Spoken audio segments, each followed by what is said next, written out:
All right, welcome back. We are going to be starting here hopefully very shortly with the tiebreakers. Myself, BreakyCPK, joined by BSJ once again. Welcome back here. Thank you. Man, this is it. You know, tiebreakers. This is, you were kind of just talking about, we're actually watching Pain versus SG while we're getting ready to cast. There are some exciting games right now and coming up. Game 5, man. TI's on the line. It's all or nothing. That's got to be a crazy feeling. The amount of, like, I mean, it's like being at this age, you know, like playing for something that, like, even though it is obviously people are competitive, they want to win, it's that amount of money you mentioned can change their lives, right? And it's just for these teams, like, you know, especially a guy like Stan. I played with him briefly, and him being on the squad that went 9-1 or whatever in the group stage last year, Team and Freedom, then and then they ended up losing in all like the tiebreakers and then the playoffs, and it's just like, you know, he's been here before, so you know how hungry him and Flea are. Both of them were on that squad. So, I mean, obviously doesn't change the fact that Payne wants it just as much. But, I mean, when you experience the disappointment at all kinds of levels, you know, I was one game off of being 2-5 and being in the tiebreakers for the 5th place, and they're one game off of going to TI. You know, it's slightly different versions of the same story there. Perspective, but, but it's all relative. Yeah. But I mean, either way, it's just like, imagine, like, from the person playing at home, you queue into a pub and you're told that this game decides whether or not you're winning $25,000, like, each minimum. And going to TI. Could you imagine if Valve had that implemented, just like random lucky 10 people in a matchmaking queue? Oh my god! So, by the way, you guys have been luckily picked. I to think play that for might actually. That actually might turn into the most like toxic scenario ever. Because if you're the one that like ends up playing poorly and costing your team the game, you're like, I main Jungle Furion, okay? And then your team's like, no, play support this game. And then you're like, but I don't know what I'm doing. That's a good point. Would that make it worse as far as teamwork potential, or would it make it better? I think it would actually be worse. Probably because, would be. Like, you know, you hear about these players that sometimes they get kicked. Sometimes you just hear about the drama, like, from teams that, like, when one guy leaves or gets kicked, because the players, the tensions run high when you're in this kind of setting. Not only because of the money, Dota's already a competitive enough game as it is. So when you throw the money and how much is on the line into the mix, suddenly it's even more stressful and conflict-inducing, you know? Yeah. And so in this pub, it would be funny. I think it would make it even worse. But sorry, I'm a little bit distracted right now. I'm watching the I know you're watching it with me. For those at home, by the way, obviously you could watch it yourselves even on twitch.tv/BeyondTheSummit2, Capitalism Blitz casting it. Absolutely. Make sure you tune in if you're looking for some exciting Dota. In the meantime, we're almost good. We're about to start our game. But this game is heated. They're up by 4,000 gold on SG with a Drow strat and a Wisp against a Pain Gaming lineup of Morphling Ember. They gave them Wisp. Yeah, they gave him Wisp. Let me tell you, Stan King is a Wisp specialist. Okay, he's got like 400 games or something on that hero, maybe even more. And quite a ballsy play to give a team what most consider a very broken hero, as well as a signature hero. You know, usually Wisp is like the most banned hero, I'm pretty sure. Yeah, it has to be. I mean, it was banned in every game we played for sure because I would have picked it. You know. Or IO is the technical name. 8-6 record overall. I mean, but again, it's and when it's first rounded, it's kind of skewed, right? If you can first pick a hero and have it be even above 50%, is usually a pretty indicative. I remember back in 6.83, Troll Warlord actually had a negative win rate. He had like a 48% win rate or something. But you're like first rounding a core, and he has a 48% win rate. Look at Troll here. Oh, 8%. That hero's so bad right now. Troll is not a good pick. If you want to win Dota right now, do not pick Troll. He's like a deceivingly feel-good hero because he wins his lane, which in this patch, like, everyone's just like, wow, you win your lane, he's a good hero then, right? Because lanes are so important. But then the difference between him and something like a Morphling is that Morphling becomes survivable. Troll Warlord, on the other hand, just gets ganked and dies. So he wins the lane and then feeds it all away with, like, 2 deaths. And instead of these other survivable carries. We got OpTic versus VGJ.Storm, by the way. So that's going to be our first. So, okay. Sorry, that is our first game. Let's talk about what we're casting. We are about to start here, so that's why I want to start previewing a little bit more. So OpTic versus VGJ.Storm. It's going to be a first of, 3 matches? Yes. Possibly more, and get into that in a second. So it's a 3-way tiebreaker, as we've been talking about. In this case, first place goes to TI. First place goes to TI. These 3 teams, one of these 3 teams is going to TI after today. Because, again, NA, the 3 teams in total qualify. The first place seed from the groups is supposed to be going to TI, and then the top 2 from the playoff stage will qualify. So they're going to play best of one against each other. So OpTic versus VGJ.Storm. Storm will then play Complexity, and if needed, Complexity will then play OpTic. Now, if it still happens to be a 1-1-1 tie after all of that, which is possible, they'll play another set of best of ones after that. After that, if it still happens to be tied, so what could potentially be 6 games, if it's all tied after that, then they go to Tiebreaker, based on how long it took you to defeat your opponents. Yeah. So that's where it gets a little interesting. So but if we get to that second round of 3 games, we might be seeing some real stall with megas. Okay. you want to get through them quickly. That's the plan. Okay. What's the idea if you're so say you're in the final game of what would go down to a tiebreaker, right? And you're already 1-0. The team you're playing against is 0-1, and the other team's 1-1. So I'm saying that if you lose, it's going to be 1-1 on everybody, right? If you're the team in that spot. Do you pick a lineup that's sole purpose is to drag the game on as long as possible? So that if you – worst case scenario, if you lose, that it takes like 60 minutes and you just win. Do you know what I'm saying, though? Is that a strategy? Is that something that a team that's might? A strategy. You've thought about this. I'm just saying. I have a lot of time now to think. So it's just something to consider. But obviously that doesn't apply in the first 3 because time doesn't matter. The simplest way to think about what's coming, guys, is Storm has a first chance to ultimately qualify. Yeah, because they play the first 2 series. Yeah. If they win both of those, they're in. They're 100%. They're going to TI. Or if they lose both, we know we're not going to have a. Or if they lose both, then all of a sudden they're knocked out, and it's going to come down to the final series. So that's a good point too. Yeah. We'll see after obviously the first 2 series where we're at, but it's going to kick off with OpTic versus VGJ.Storm. Now, that's an interesting way to kick it off because obviously that was the very first match of the group stages, in which VGJ.Storm defeated OpTic with that Drow Wind Ranger strategy that we have referenced to a couple of times. Drow in general has been very popular. Yep. Something tells me OpTic's probably going to ban the Drow here, right? Like, I think you might prioritize the Wind Ranger. I'm just saying I think Drow's only made possible by these ranged supports that enable her. Yeah. Because her laning stage is her weakness, right? So if you pair her up with these like Wind Rangers, I think Wind Ranger's the premier hero, just because of how survivable she is with Wind Ranger, and she just spends her entire laning stage hitting you anyway. I'm not saying they're not going to ban Drow, but they could just ban Wind Ranger instead, and it would probably accomplish a similar task. Well, here we go. We're about to find out. We are going to find out, ladies and gentlemen. Look at you hiding behind your monitor over there. People want to see you, BSJ. Sorry. You're a good-looking person. Show it off. Thank you. Anyways, got all something right. going for me. Just had to say that. OpTic, they get the first ban. So again, the question is now OpTic will have the first pick.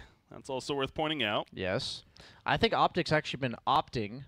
Didn't do that on purpose for second pick. Like when we flipped the coin against them, we lost, and then they took second pick instead. So I'm guessing VGJ prioritized second pick with the coin toss. We didn't. I wasn't paying attention in the lobby, but they do end up binning the Wind Ranger.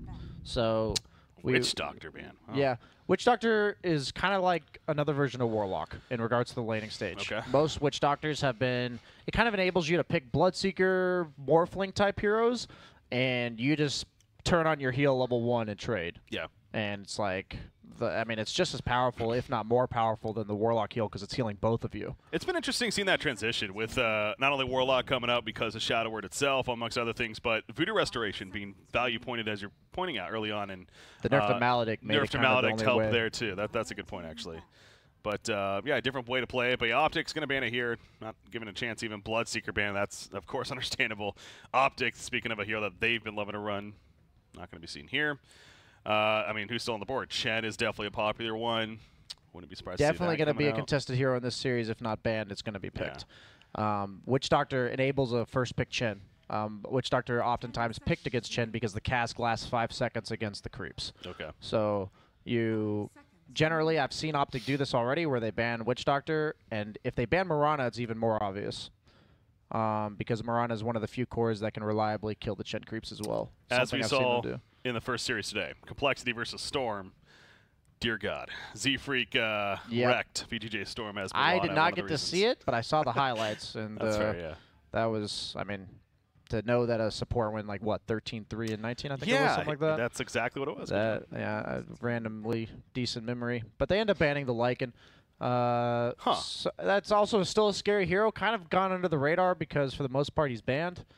One that 3-3 likes to run a lot as well. We usually see it banned against OpTic. And the thing is that you don't really want to first pick cores in this patch because You lose if you have first pick. You have 3 counter picks, which gives you 2 core counter picks, which means you should have 2 good matchups in the laning stage. Yes. But if you first pick a core, suddenly you have 1 good matchup instead of 2, because the second team gets absolute last pick. So I'm usually surprised if teams first pick a core, which, yeah, that's why Naga is another hero that's setting up a Mirana pick. I wouldn't be surprised if VGJ decides to deny pick it, or at least pick according to the fact that they're expecting it to come.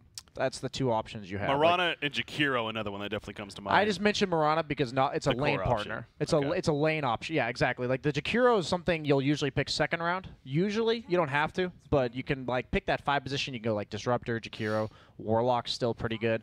But there's very limited like great laning options with Naga. It's not like they're all bad. It's just like certain ones are way better. So they go for the Mirana.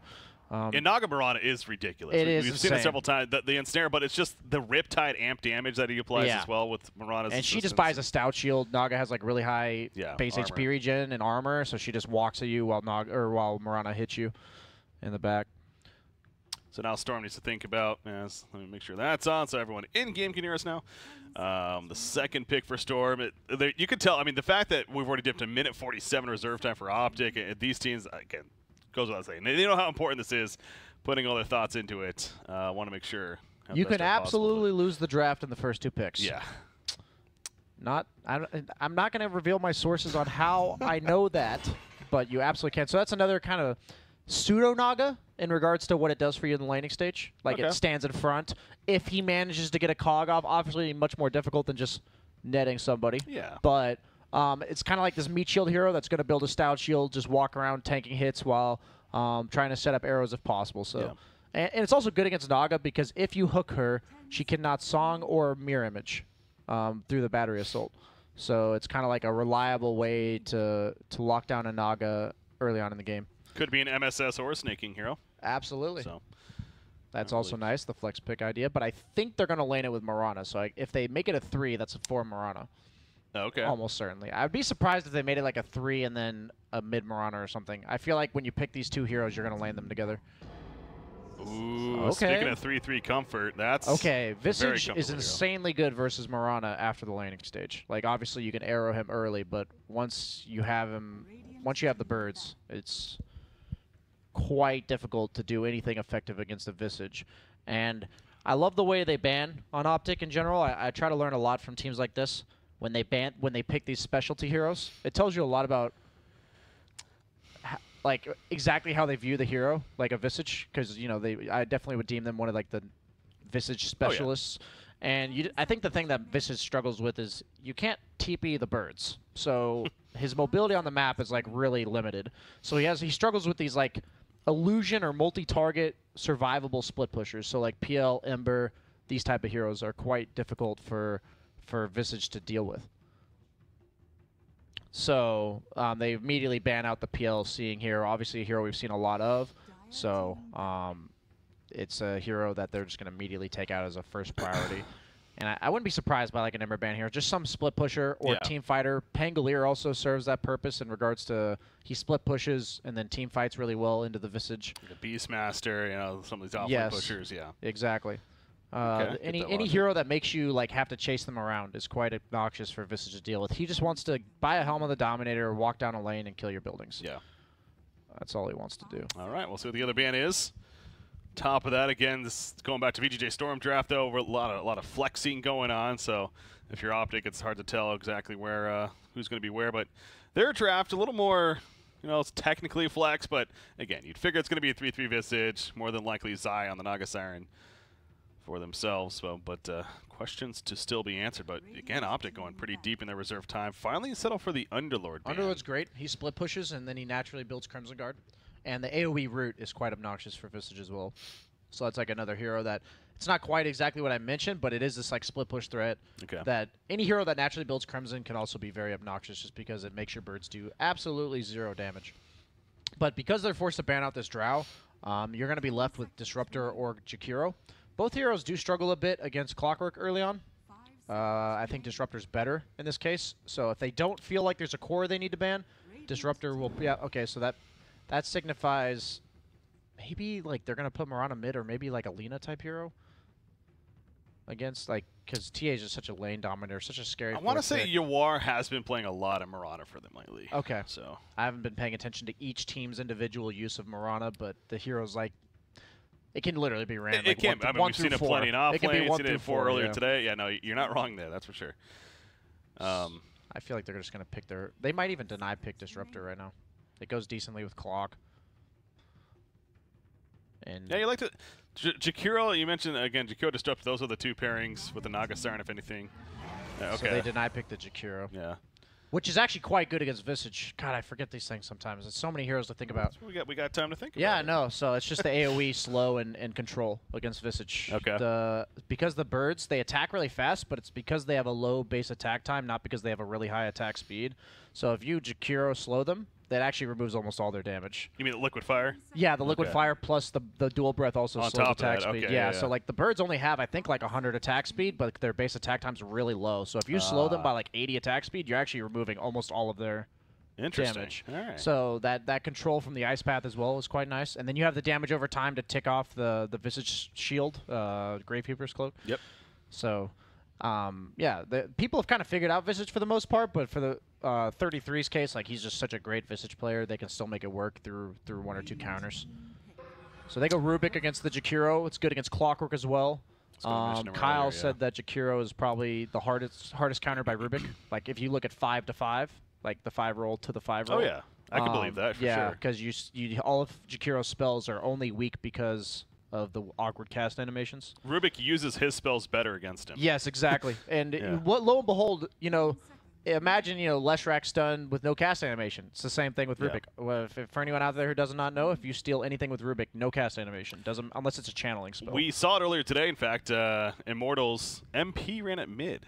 Believe it or not. I don't know if you caught that one. They ran the mid Rubik, yeah. Oh. It was against Alina, and it actually matched up very well, and he did very well in the early game. Now, he's not one to scale necessarily into the late game. Yeah, but, that kind of showed, yeah. But it was fun to watch. Now, but the point being, it was also against a Jakiro, and going back to, as you're stating, very good for those reasons. Tidehunter, this is not one we see right now a lot at all. So having a hero that actually can tank Visage is quite nice. They already banned out the Underlord. So there's limited options left because they haven't gone the split pushing route, right? So they're now going for the tank route.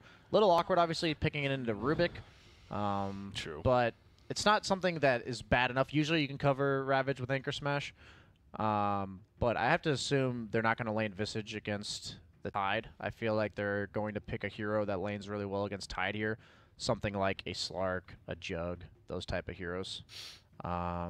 Decent against, could you say maybe a counter to Naga Sleep, or if the Naga Sleep are trying to set up where he has this Ravage, it's hard to do. Yeah, and you also can't like lock him down, right? Because he has Kraken Shell, which is kind of nice. So that's why I like to pick a hero. I think Slark is probably the premier pick here, but I don't know if that's what they want. Just a hero that feeds off of the Kraken Shell. You can go like OD as well, just like something that doesn't care if he like takes a long drawn out fight.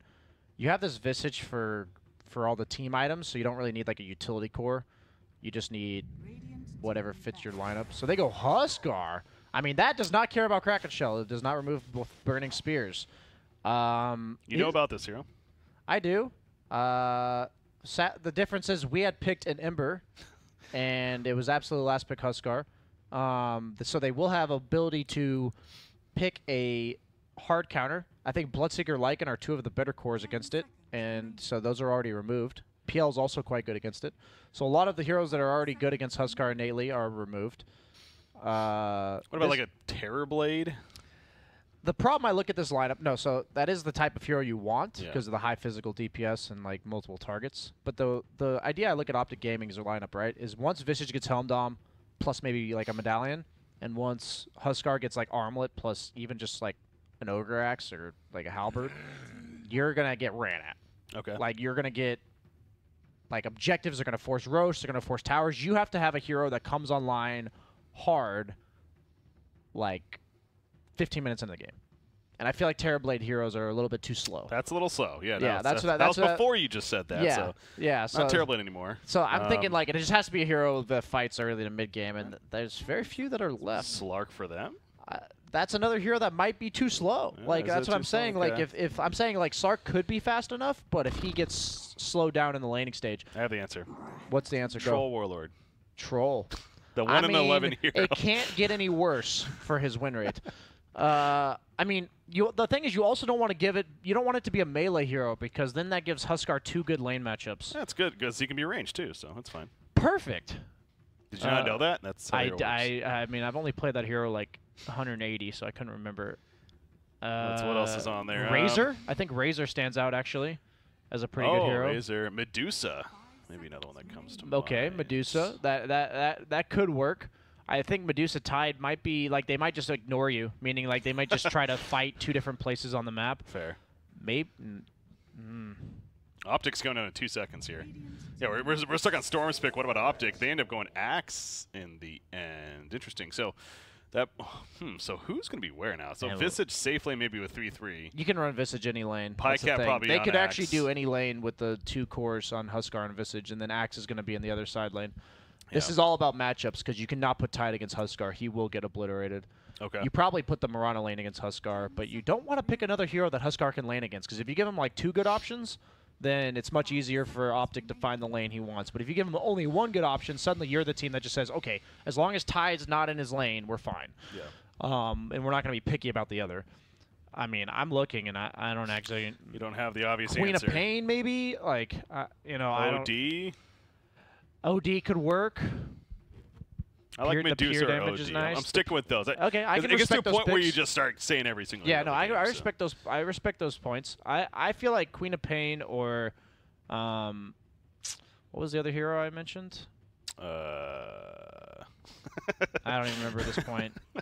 Must not have been that good. It wasn't. You did not say Troll Warlord. That was me. Maybe Tinker. Tinker Yeah, against a Huskar?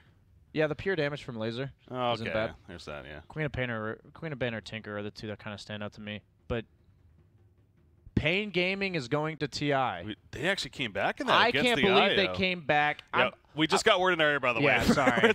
Sorry for the spoilers, but they were down by 4K to an IO lineup. Yeah. And a Drow lineup. I thought that was going to go the way best G from what we saw there. So Pain Gaming wins Game 5. I mean, you know, it's nothing against Pain Gaming. I was rooting for Stan and Naturally, Fleet. yeah, My old teammates, you know, obviously we aren't on the same team anymore, but no hard feelings there, and I know they're so close. It's just unfortunate.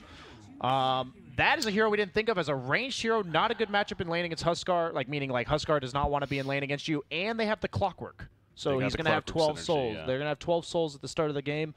I like that pick a lot, actually. I like that a lot. Okay. That actually makes a lot of sense. You know, out of all the 20 heroes we listed, that was not on there. But that was the next one I was going to say. So Naturally, yes, both of us. No, that makes a lot of sense. That's why sometimes, like, you know, it just takes a lot of time to get there.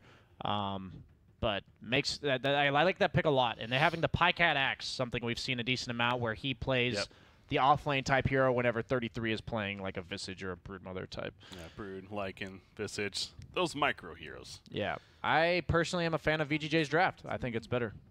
Really? You're leaning towards Storm? So you like I just think the Huskar's going to have a weird game. Like, I think Huskar has been successful because he's level 10 and his opponent laner's level 6. And because he outmatches his lane opponent, if anything. But as you're saying, against Shadow Fiend, maybe not as strong. It's not nearly as good, no. Shadow Fiend hits way harder than you. You can't actually trade with him. Is it enough to be like, let's send him safe lane? You definitely do not put him mid. You try to put him against Tide at all costs. We're going to see some crazy shenanigans level 1, I'm pretty sure. Because, like, smoke at the beginning of a game from both teams, I believe. Okay. It might be a little more awkward, though, for VGJ, because they're going to be stuck in base doing the SF clockwork shenanigans, because it's not enough to have just those 2 heroes. You need a 3rd hero there. So I really expect OpTic to capitalize on that. They're going to be like, we're going to smoke up, like, establish war control in one of the lanes, maybe 2 even.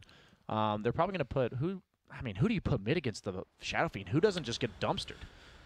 I feel like Visage gets dumpstered too. They might have to put the Huskar mid. Why not Mirana? Oh, what am I saying? Yeah, wrong team. Why wrong not team. Mirana? Yeah, well, it's not the right team. Is it Huskar mid? Well, I mean, we don't know yet. It is Huskar mid. They're planning on it mid, but those theoretically he could go side lane with those items.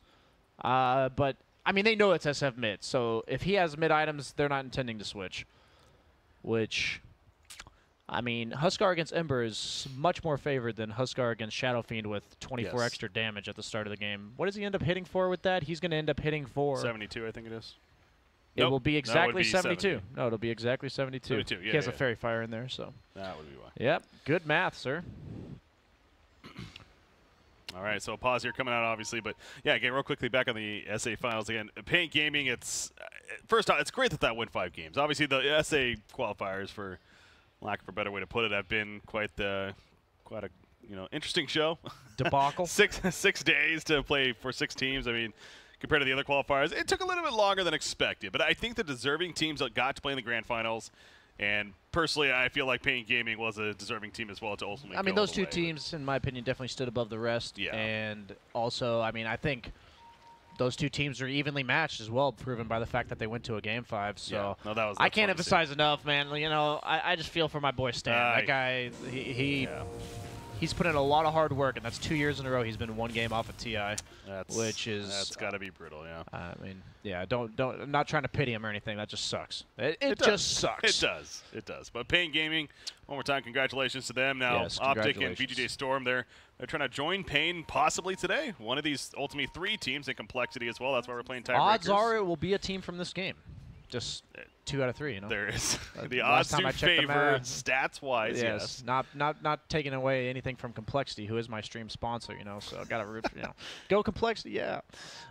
So basically, in this game, I feel like they're going to struggle mid, as I mentioned with the Huskar. Okay. And if he does struggle, Huskar is not nearly the beast that we've been seeing in these games. We've been seeing a lot of success with Huskar, and it's been that last pick cheese. And it's not been this hero that's countered. And I believe SF, not only does SF deal well with him in the lane, but he's also a lot of mid-game physical damage, which is a problem for Huskar to deal with. So the lane's shaping up here a little bit. Oh, I like that they're going to run at this Axe behind tower. I think they should do this. Does he get Gush level 1 or Anchor Smash? I actually would be fine with either. I think Gush might be better. No, they're just going to harass a little bit. But Tide's actually swapping lane, so he's going to go against the Visage bottom, which is probably the better matchup for him. Oh, this could be first blood, you are. This is huge, actually. Lift it up if they get it. The Burning Spears are up. 1 more auto attack. Very far use. Shadow Fiend. Oh, Peter. He will be fine. Now PPD in tower range. He's going to be turned as a result. MSS takes first blood. It was looking so good for OpTic there, but it backfires and Storm comes out on top. That is, like, obviously not good because he died, but that might even not be that bad because SF's forced to miss a couple creeps, and Huskar gets 3 creeps off the start, which is, like, not expected when you have 20 base damage less than the guy you're landing against. Yeah. So it's not a nightmare for But, man, OpTic, you kill Shadow Fiend, it's not good. He loses the start with Clockwork. Oh. That would have been so big. But yeah, you're not wrong there. It's a glass half empty, half full kind of deal. I like the forward for creep, something we're seeing more and more in the mid lane. You double up the wave, and then you just fortify. Nope. Can't and hit because that you one. fortify, the next creep wave is going to be under tower again, so then you're stuck farming under tower for even longer. And Huskar has 55 damage, so CSing under tower is quite difficult. Watching some CS. In the meantime, Jakiro goes down at the top lane. Visage and Naga Siren coming together. They're looking for another one. It's Nair's put up. She does not have leap yet. They know this only level 1 using the arrow. Resolution. Soul Assumption. Last auto attack comes out and gets the kill. You see that damage, man. Are both deaths on Mirana? No, Jakiro was the first one. So he does have a TP back, but he's actually TPing bottom on the Mirana. Oh. So they want the Mirana against Axe because she's a ranged core, and then you want Tide against Visage because he has Kraken Shell against the low right-click damage. And so that's what the swaps we're seeing right now. Seeing a little bit like 2-3 months ago with the dual mid going on. Yeah, you kind of have to do that with a hero like Huskar or SF. That matchup is so snowbally one way or the other. Oh. Resolution finds Pycat in the jungle. Yeah, I saw that on the blip on the mini-map. Didn't think he was going to die, That is not something you expect. Back to the middle lane. Yeah, all 3 lanes have some sort of action going on. Ends up being a 2-2 tie as a result right now. But, yeah, middle lane, Shadow Fiend 7 creep kills. You have Huskar looking at 8. So he's 8 and 3. So far, pretty even. But Resolution's having a lot of free farm now. Yeah, that kill definitely opens up the lane for him a lot. Yeah. Very necessary against the Axe. What's going on over here, Visage? All I know is this game's going to get out of control real quick one way or the other. It seems like, well, yeah. At about like 10 minutes, like 10, 12 minutes, like one lineup is going to snowball quite quickly. Huskar definitely brings that as Pycat's back in the bottom lane. Looks like we get an insight on what Picat's thinking. The Vanguard into a bit of Defiance early on. Just tank up, and then I would think the Blink after that. You think he needs both of those first? Bit of Defiance as well as the Vanguard? Yes. On Axe. I think he's going to go one of them only before the Blink, though. Okay, we'll see what he chooses. Yeah, he may have them both up to just see. He's going to go one before the Blink and probably one after the Blink. But if he's snowballing, because those are like kind of snowbally tank items. Top lane, 3-3's dead. Anchor Smash finished off. Snaking getting a little low himself. Zai wants a response. Riptide already used out. Now Zai has to be careful not to die himself. Dual breath, that sweet animation once again. Man, go for the gush. Doesn't even need it. And Zai will fall, so ends up being 2 kills in favor of VGJ.Storm. I mean, that's Tidehunter. I know we don't see him a lot right now, but Kraken Shell is a very difficult kill. Yeah, with the Anchor Smash, like, you know, Naga's trying to finish him off with right clicks, and Anchor Smash plus Kraken, you just don't do any damage. Back to the top. Picat's up here now. Double Coaling Blade spin, or not Coaling Blade, counter Helix spin. Anyways, gets the kill on Jakiro. So, at least he gets some revenge as he ports up top. Yawar's running down Peter Pan Dam, almost like he wants a double raise, but can't get the angle to do so. Huskar, though, 17-9. You got a 10, and we'll call it 10-7 Shadow Fiend. So Huskar is definitely winning this middle matchup now. Yeah, sorry, all my hotkeys are a little off. So currently, currently fixing those as I'm tuning out of the cast real quick. But Zai looks to be in trouble bottom. The Clockwork proving to be quite an effective pick against the Naga for exactly that reason.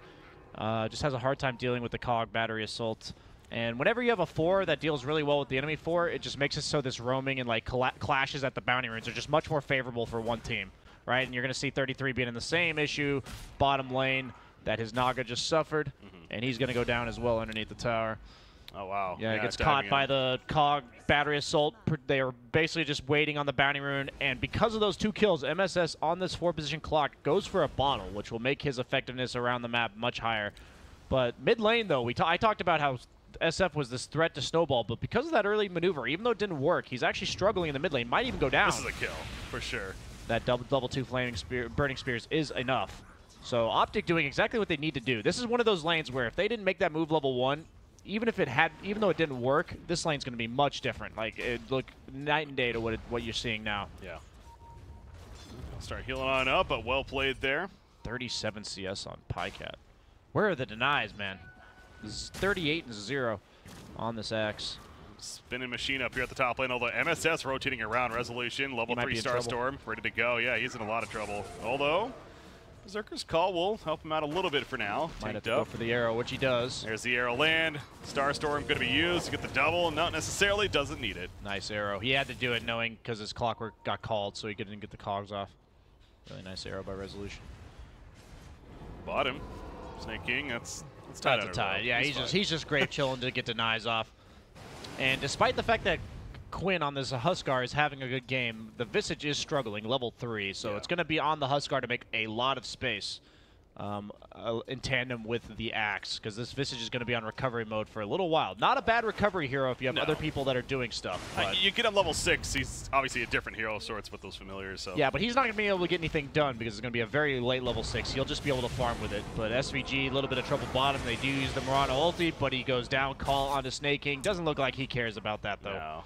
I mean, he has a Ravage with that soaring if he really wanted it, but not But meanwhile, top, though, Resolution just absolutely free farming, even just hitting a tier 1. So that's a 4-man rotation in order to get a support Jakiro kill.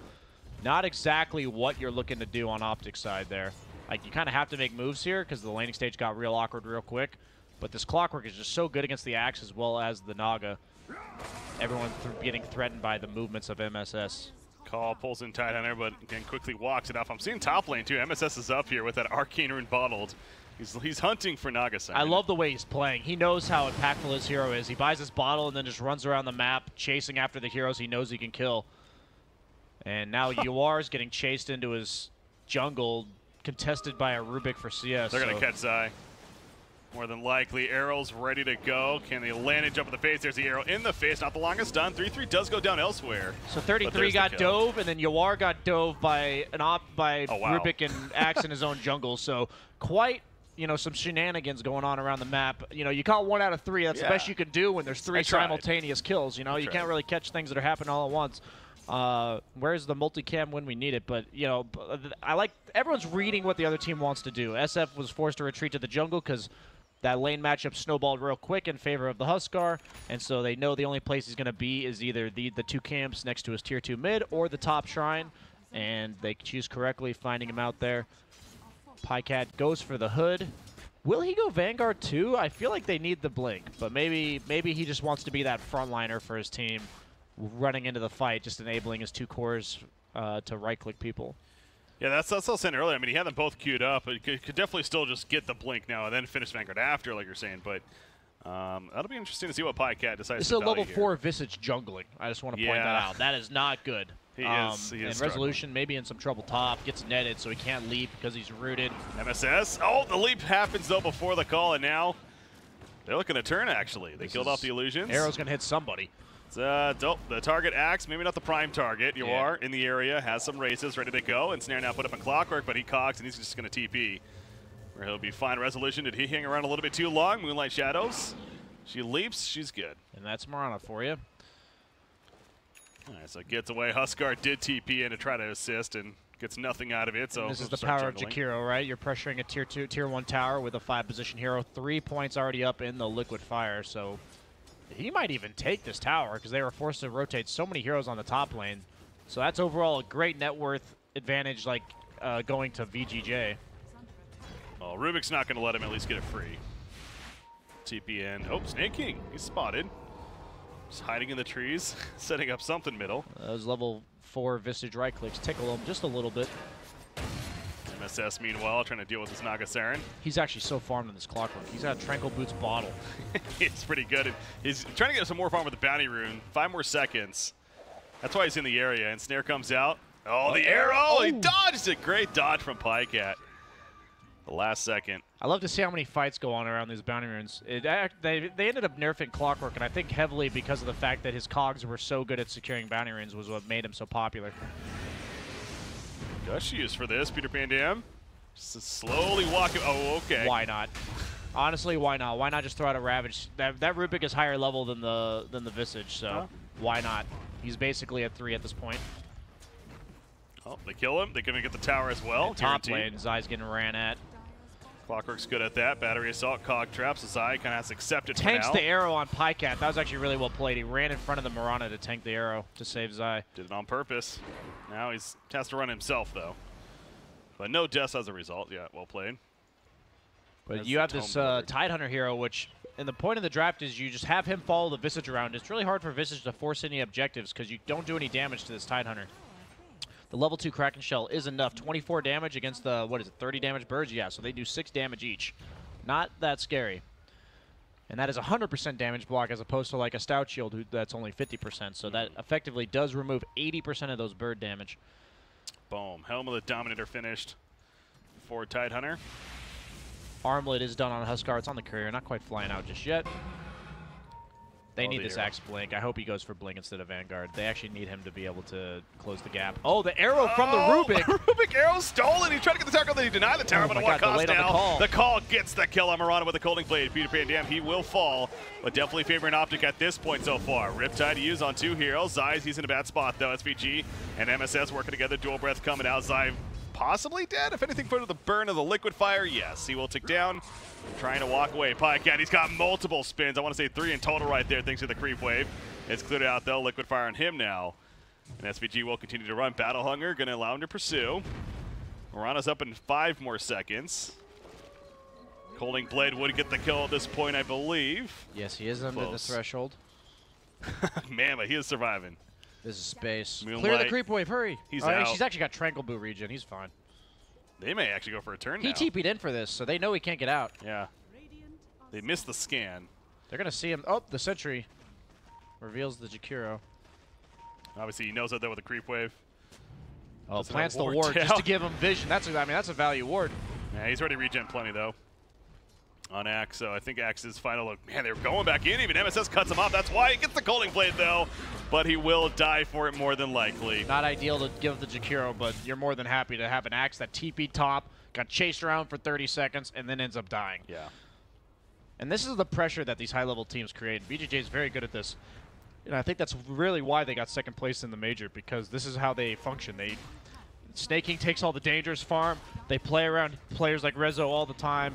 And, I mean, Huskar does dunk the creep. I don't think that's what he was going for. That and snaking, again, he talked about the Kraken shell, those familiars, nothing. He doesn't even feel it. And now he realizes what's going on. He's got a Ravage too, by the way. Will he hit it? No, he's not going to be able to use it. Got stunned there. This man is a wall. Yeah. Like, they can't, like, he is a moving wall that they cannot contest. And I don't think OpTic can fight this. I think they're just going to slowly get this tower. They have the Jakiro level 4 liquid fire. They have the SF right clicks that already hit for 160 damage with just an Aquila. Why do you even try to defend this on? Because, yeah, Ravage is even still ready. It feels so risky. Where else do they go, right? Where's their play on the map? They could try to push bottom, but none of their heroes are independently survivable. This Huskar Vicious, they both require supports in order to help them push.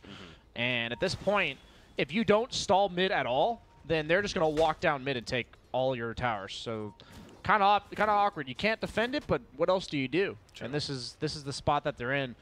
And this is kind of why I lean towards the VGJ's draft in the early game, just because this Huskar Visage combo, I feel like both heroes need to have a good start, and that's really hard to pull off. Huskar did okay. Visage, not so much. He just continues to be on the struggle bus, and I don't see that changing anytime very shortly, at least. So that means another tier 2 tower. At least in this case, the first tier 2 tower very likely going to fall. This Clockwork pick, though, like first round, is having so much impact. And I feel like picking these heroes like Axe may be a mistake into this Clockwork. It was the last pick Axe, but he's a hero that just dies the clock, and you saw it happen twice early. I actually had this in one of my games where we had an Axe in the laning stage, and he just gets wrapped around and dies. And it's really hard to play Axe that way because you just want to be up in people's faces the whole way, right? And if you just have this 4-position hero that can show up anytime, any lane, suddenly you're getting your tier 3s pushed at 1450 into the game. He did go the Vanguard as well, so that blink, it's not going to be a threat for even that much longer. So their initiation obviously lacking, and I mean they have a life break. Titanor got half-life curly. Again, he still has a Ravage. Can they kill him before it? No, they cannot. The Ravage goes off Burning now. Spears will take him OpTic down, may have to be a little bit careful. Burning Spears will get the kill. It does not get removed by Kraken, so that is the positive for them. All right, well, they got the kill at least. A Ravage used essentially does nothing. That's half of the tier 3's health, though, and Visage may be in some trouble bottom. Clockwork is invis from the Mirana ult. He's going to catch him here. Arcane Root. Why not? The birds will help out a bit, but they have the Jakiro coming in for the follow-up damage. Breath, Ice Path, doesn't have it, doesn't need it. I got the bounty ring. Looking pretty good for VGJ right now. Minor victory there. But yeah, Maelstrom just finished, as we're also seeing the procs coming out from Mirana. Looks like I'm guessing a Dragonlance now next. And we see SF going for an early Shadow Blade, maybe just directly into the Silver Edge against the Huskar Axe combo. And Visage, by the way, hard countered by Silver true. Edge. Wow, yeah, this is going to be a heavy value Silver Edge game. Understandable why he has it queued up. For anyone who does not know, the Visage passive gets removed immediately. It doesn't only prevent new stacks from forming, but if you have 4 stacks of Gravekeepers and you hit him with a Silver Edge, all 4 are gone. Oh, wow. So that hero becomes quite paper when you hit him with that.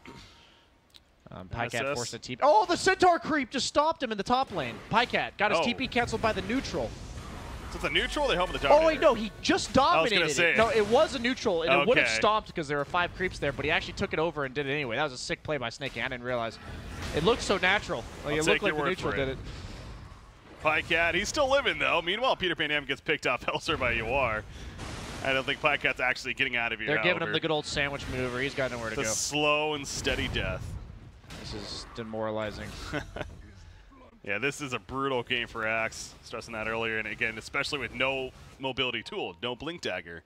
Even 1,000, 1,100 gold even saved up now, so he's getting there, but you have a Visage lineup with no towers, and that's just not how the hero operates. The games we see Visage win are the games where he's taken like 3 tier 1s by 12 minutes, and that is the complete opposite of what we're seeing here. Already down by 8,000 net worth early on in this game, 17 minutes still. They're just going to have to hope, honestly, once again, it's going to be similar to the last game we saw with OpTic leading. You're just going to have to hope for VGJ to overextend, maybe blow another Ravage like they did at the base, and get a kill. They're going to end up getting a tier 1 now, but they are going to need these kills to turn into objectives. It's not going to be enough just to get kills. But that's their way back in this game. They do have the ability to kill Tide. What item is he building? He has no gold. Blink, it looks like. Full hood. Full hood flying out. Yeah, he's going for a blink next, it looks like. This Clockwork being so farmed, though. If he gets that Spirit Vessel at even a decent time, It counters all 3 cores of OpTic. It continue. I mean, without a blink on Axe, they really just have no chance of fighting. And of course, VGJ.Storm is very aware of this. They push yet another objective freely. They have the Naga sleep to start, but if you sleep the Tide, then what? Yeah. That's kind of how I look at it. TP? Okay, will that work? Well, looks like they it. needed that kill. I think he might have been able to Song in time, but it would have been really close. And if he used Song and missed the kill, it would have been a complete nightmare. So those are kind of plays that you might just have to go for in a spot like this where you're down by 8K. Shadow Fiend, Shadow Blade is picked up. Now he's going to the Dragonland. So we mentioned, I mean, he had the Silver Edge, but wants a little more bulkiness. Yeah, I think rushing Silver Edge may be a little too antsy. Like, you can just get it later. The effectiveness of the Silver Edge is just as good later as it is now. Uh-oh. Pycat farming up that blink. It might be stalled a bit longer. They have Yoar ready with that Requiem arrow. Not going to come out just yet. There's a Starstorm, so no Requiem. They're scared of possible reinforcements. They're just pushing them away. They're fine. I like that. Force reactions and get out. Yeah. Nice discipline. Because when you're this far ahead, you don't actually need to get kills. You just need to prevent the enemy team from farming. And now 33 is getting ran at, but OpTic making the maneuver all the way from top back towards bottom. Yeah, slow and steady movement here as the familiar locked in on Jakiro, and Snare will catch Tidehunter. He has a Ravage. This is a life break, but as we've seen before, probably not going to lead into a kill. Let's see, over pursue, which they still wanted to go with that lift being used in the backlines of the familiars. Doing about 1 damage per hit. Yeah, not the best. They actually get killed off. Doesn't even have to resummon. He does. And now OpTic will just simply retreat. Meanwhile, while that's all happening, though, Resolution just pushing and toppling with that Maelstrom. Mjolnir now in the works. I mean, he's going to have a Mjolnir in the next couple of minutes at this rate. Yeah, he could opt to go for the Mjolnir for farm or something like a BKB, just making himself unkillable. It's his choice. The BKB obviously not quite as good against Axe because the call goes through it. So he is opting to go Mjolnir. He's already purchased the recipe. It's in base, and the bounty runes are going to help that out. Yeah, he's just free farming. Murano with a Maelstrom, quite a fast farmer. Bottom lane, though. Zip-zap in. Missed the power clock against Naga. Shot hits Zai, no chance. Peter Pan also in the area. He too is caught, has an anchor smash stolen. That's not going to save him here. Double kill for Yoar. And let's push bottom, they say. That's where they head. VGJ.Storm push another objective again. OpTic Gaming. Is the blink finished yet? No, 2140. He's so close. Still not picked up. So this is 100% a tier 2 tower kill. Basically 20.5 minutes by the team without the Visage, as you're mentioning earlier. He's finally got his helmet, the Dominator at least, 1,100 gold saved up. So 33 is finally starting to find that farm. But also Huskar, he's got the 2 assists, again only 9 kills on total for OpTic Gaming. Yeah, 33, despite having the core items Visage needs, he's about tied with the Jakiro of the other opponent of the other team right now, and that is not a feels good, man. And the triple ancient stack is going to be stolen now. I mean, it was double; they made it triple themselves, so they'll take credit for it. On the side of VGJ.Storm, and even staking, he'll just head into the jungle. Again, he feels very comfortable. There's no reason for him to be scared. His Clockwork bought the bottle and then just handed it off to the SF at this point in the game. He's just walking around with Clockwork's bottle. That's just funny to me. I saw it earlier. He ended up a double damage rune with it, but yeah, I guess maybe he just kept it at this point. Yeah, he had a regen rune as well. It's actually helping us farm a lot because SF's really only limited by mana. Teamwork's nice. I guess they could do Roshan. They are in absolutely no rush to take any objectives. They're in the stage that we saw OpTic in last game where as long as the other team's not getting anything done, you're okay. So OpTic's the team realizing that this status quo not okay. We're down by 13,000. Time to make something happen. We got this Axe Blink. And they are going to see this Tidehunter, but that is not who you want. But I like the way that VGJ is positioned. They have this Tidehunter walking around like a madman. You can't go on this guy. Yeah, trying to make use of that right away. The Solar Crest finish on Huskar. He does this. He splits that up into the Heaven's Halberd. The technical term for what he's doing, as Kyle had called it, is dangling. Snake King right now. But they're actually going to catch Rezo. Oh, that's the prime kill. If they make it happen, the stun lockdown, it's going to be enough. Golden Blade, yep, slam dunk indeed. Mid lane, Huskar going on the Tide as well. It's the one hero that actually killed Tide, but... Naga sleep, I heard. What? Oh, trying to chase. They're trying to catch Clockwork the whole time. They catch the Tide. Oh, the Tide, it's at the last second, Tide cannot crack a Shell Axe call, which he gets it off. There's the Berserker's call. Macropyre's put down a response staking. Ravage, will he use it to survive? Yes, he will. At least try to. It hits everyone. The leaps from Rubik, though. Burning Spears are up on him. Can they get close enough? Nice Yules on Rubik. Prevents him from getting further. Snaking will survive as a result of that Ravage. And a little bit of support. But OpTic finding a slight opening. That's a kill and a tower. That's what they need. Yeah. Sadly, you know, I think they do need like a Roche sometime soon to boot if they really want to make use of this, but VGJ still ready to fight. MSS. He's got the angle still if they want to try to find an opening. But no, he will retreat. He's almost got a Spirit Vessel. Yeah, he has a Spirit Vessel coming out, and that's a great item against like a Huskar. Huskar Axe. It's not amazing against Huskar because he can ult it off, but it's still like, if he ults in, which he almost always has to, and then you Spirit Vessel him, it's quite a disaster for Huskar. Heavily relies on the inner vitality to sustain. So some hope for OpTic. That's at least a mental boost, if anything. Still down 12,000 net worth, though. Pretty difficult task. I call that step 1 of like 10.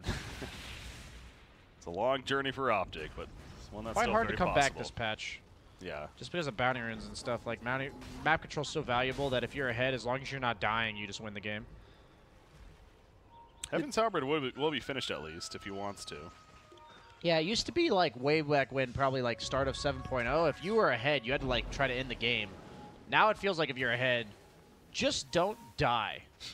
And they're going to look to make something happen in the mid lane. The Stakiro's not exactly what they want. He is level 14 though. Wow. He's quite farmed. He's actually 6th on the, or 7th on the net worth. Tidehunter again. They keep just finding him, understandably, in the front lines. Berserker's call, though. Ravage. They are bursting him down. Mentioned no Ravage in response. He gets a pipe off, though. Boy, is he a tank. We already knew this, but it's still impressive. Snaky, even the Mjolnir put off on Requiem from a distance. It will take out Huskar as well as Rubik. And now PyCat trying to run away. The arrow connects, so they finally kill Tidehunter, but a massive cost coming to OpTic Gaming. 3-3 is caught in the ice bath. He, too, is going to end up going down because of that. You are in a dominating streak now. Zai, no song either. That is some tier 1 dangling by Snake King. You just, like, who else are you going to go on when you have this Tide just walking in front of you? And the thing is, you know, they got the initiation onto a target, but not exactly the ideal target. And as you mentioned, the Spirit Vessel, the Huskar ulted in and got Spirit Vesseled and straight up died to Spirit Vessel plus Macro Pyre. That was all that it took to kill him. Jeez. And he's the #1 net worth on OpTic. And that's the thing about Huskar is with his ability skill set, he kind of just kills himself naturally. So if you have that little bit of damage to finish him off, it just makes the hero pretty much impossible to play. Peter's like, all right, they're doing Roshan. I'm going to go take their bounty runes. Worth. I mean, he'll get them. Get both of them, I should say. One on his side, on their side. That one bounty rune is a 900 gold swing. Okay. It's 450 one way compared to the other. So him dying nets OpTic gold. It doesn't show the bounty rune. Yeah, no. So checking that. it shows that what did that say? Like 360 he gave up? Like he lost 112 and about 360. So he actually netted his team 540 gold there. So worth.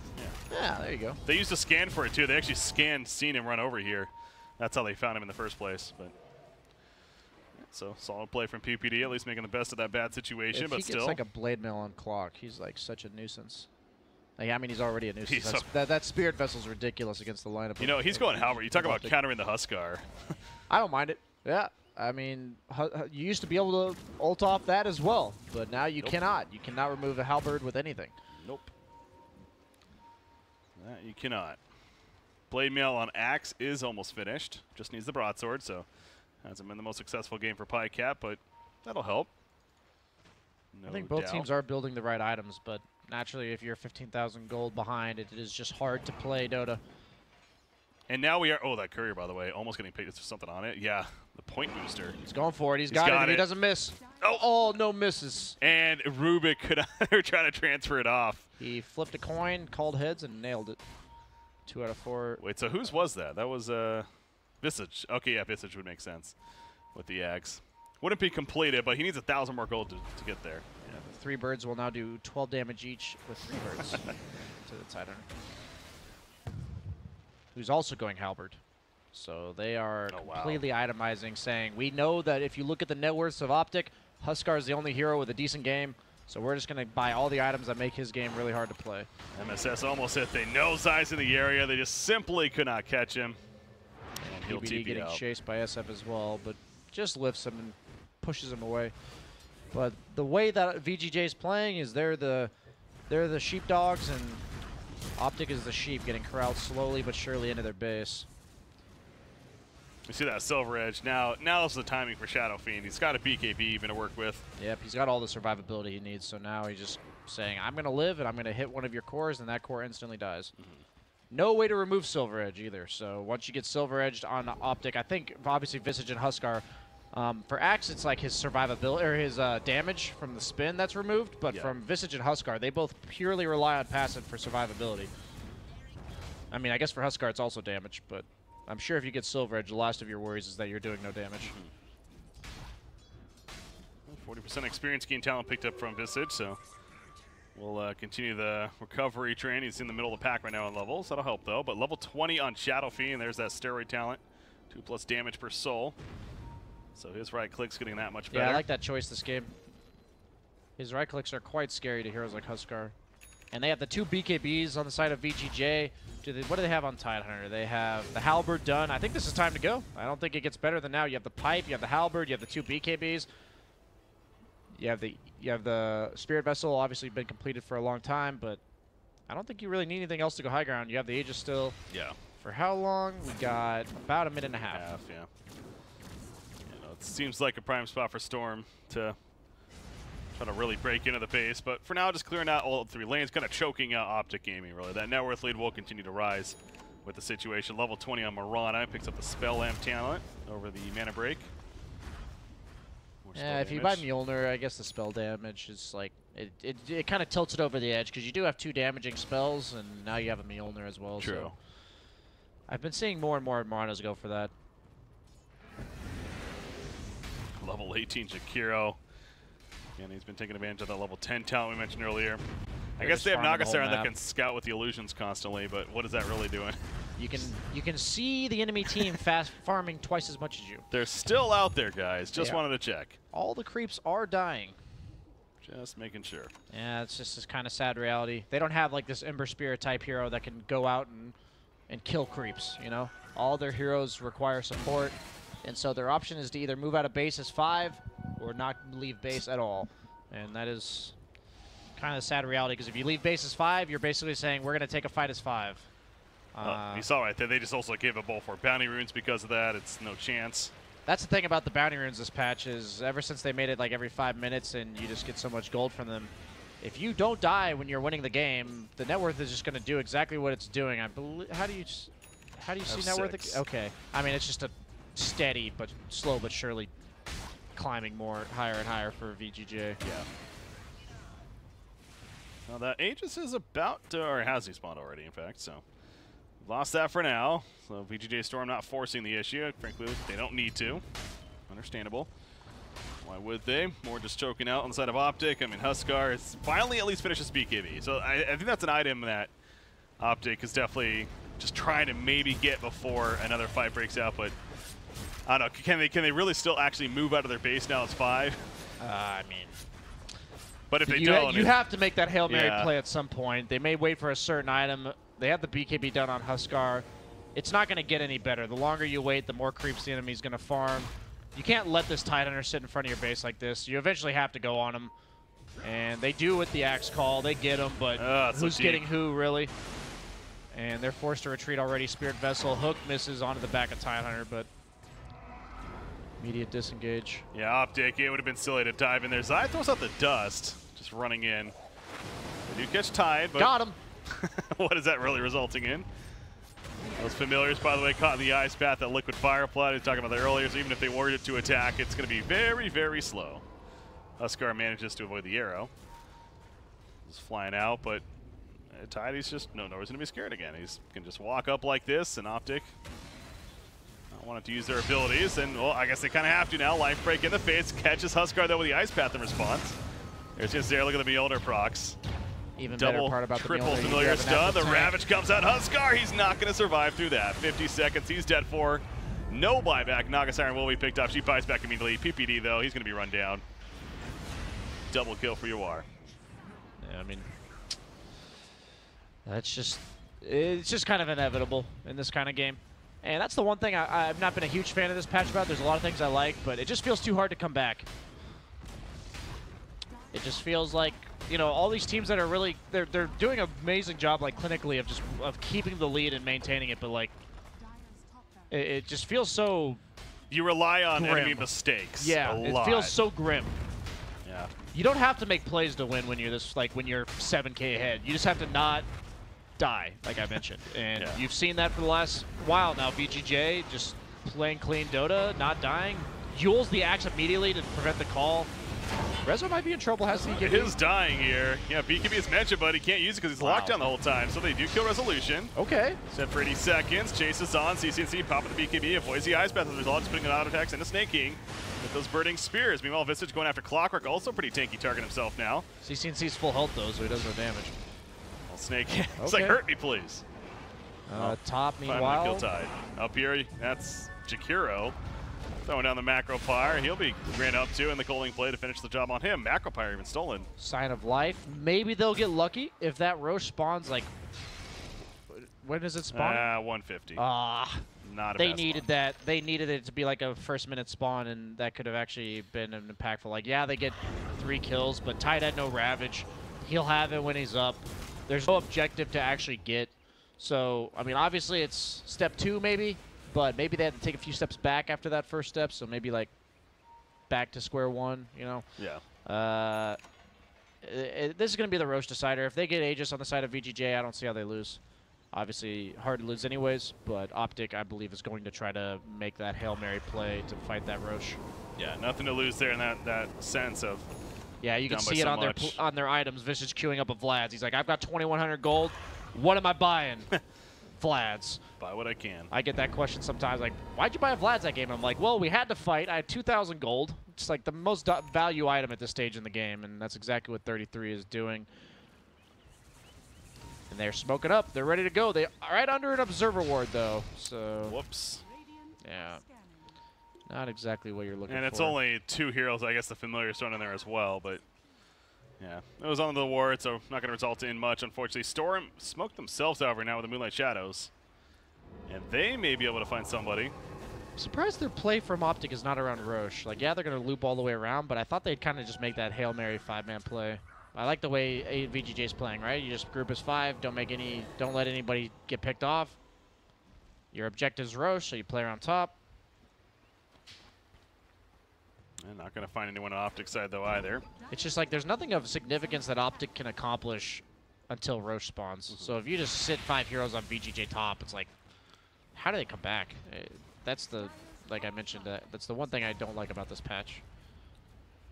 Clockwork going to spot the Roche on a respawn. MSS pinging out for his team soon. So will they actually do it? Maybe push out the lanes, make sure they're all pushed in. Bottom being pushed out by OpTic. PPD's down here, in fact.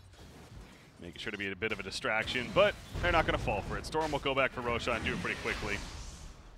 And get that cheese and Aegis, and like you're stressing BSJ, it's especially with these items, there's really no way to lose for VGJ.Storm unless they take their hands off the keyboard.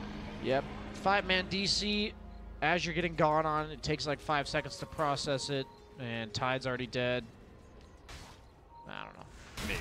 Not trying to, you know, make a mockery of the game at all. It's just one of those spots where you're just so far behind. This is like, you know, playing basketball, missing a leg. See what happens.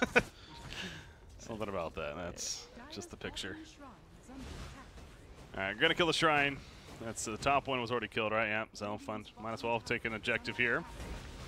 Cheese Bottom on the lane. Shadow Fiend. He also has Satanic. Yeah. So he's basically got 3 lives as long as he doesn't get perma-stunned. Resolution, MKB. He's also working on his own Satanic. Again, the bottom lane, the only one that's not pushed in right now, but yeah, VGJ.Storm is keeping the other lanes pushed in. Middle lane would be the one to go into most likely. Tide's going to have a full Shivas and 20 gold. Further limiting the ability of OpTic to kill them. Time and time again, I try to emphasize when you are winning, you just build to not die in this patch. There we go. You see that in all the itemization of VGJ. You have the one hero in the Mirana that has a bunch of damage, but even then he has a BKB, and then you give him the Aegis, and your SF Tide. Like those heroes, how do you kill these guys? Halberd, Pipe, Shivas, Satanic, BKB, Silver Edge Cheese. You know, it's just the easiest way and most effective way to play this patch. All right, here's that push. CCNC. BKB's ready to go, of course. And as you'd expect, Snaking's the one running in. Pycat, he's going to be lifted up, though, with that Berserker's Call. Resolution leaps forward. They want CCNC. Pops his BKB. He starts running, though. Sleep comes out from Zai. Of course, the BKB on Resolution allows him to go after him with the life break in, but he's not taking much damage. That Crimson card, if anything, as well as the sleep affecting him after the fact. So very awkward initiation right there from OpTic. Still nobody dead. That's the one saving grace, I guess.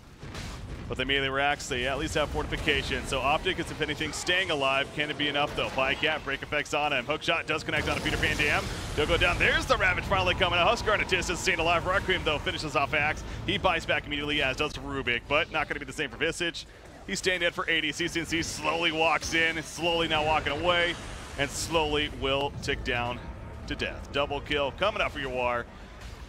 He buys back immediately, though. OpTic does not want to give up, man. Fighting to the very bitter end. It's almost like they're playing for TI. Yeah, they are. That's true. Lift. Playing for TI or not, however, I don't think it's going to be enough. CCNC very likely going to be dieback. There it is officially. 5-man DC from VGJ. Nah. That's not going to work. I try. You know, I was giving OpTic the hope they could have. So GG's call. It's a Storm. All right. Clean Dota. Step 1. Defeat OpTic Gaming. Step 2. Now, play complexity, beat them. They're okay. That's so I mentioned that Stan and Flea were one game off of TI last year. Yeah. The part of that squad. I know Yawar was on it, but I believe Snaking was as well. Okay. So we've got the other half of the team here that once again is one game off of TI. Now, obviously, they have a second chance. I was going to say, it's a little bit different. They had the second chance last year, too. So I'm not trying to, they've been all too familiar with this. It's a little bit different this year, though, because they are kind of one of the favorites. I think they're fully expected to qualify. And, I mean, that was a clean draft. I think the Clockwork against the Naga Axe caused way too much havoc early on. He pretty much killed whatever lane he walked into. 8-0-17 Clockwork. Yeah. A Clockwork that doesn't die. Second pick Clock, by the way. I think the highest emphasis that I have against Clock is drafting cores, at least one that does not die to Clock. Yeah. Like, by just getting cogged. You have something that can escape the cogs. And so the one hole I really saw in OpTic's draft, aside from anything else, was you have 3 or 4 heroes, only one being not Rubik, that died to Clock. And you see that in the draft. You see that in his play. Like, he was a great player, right, MSS, and he knows that. He's like, I just walk to this lane, point this way. That guy's going to die. And then you had the SF. I think that pick was really good. OpTic, once again, going to be rooting for complexity because they need complexity to defeat VGJ.Storm to still keep hopes alive. And then they would match up against complexity, where, of course, then they would want to win. But right now, VGJ.Storm, they control their own destiny with this victory. They beat complexity. They go to TI. They lose to complexity. We go to that third game, and we'll see what happens. Ladies and gentlemen, stay tuned. The tiebreakers continue. A trip to TI on the line. We'll be right back.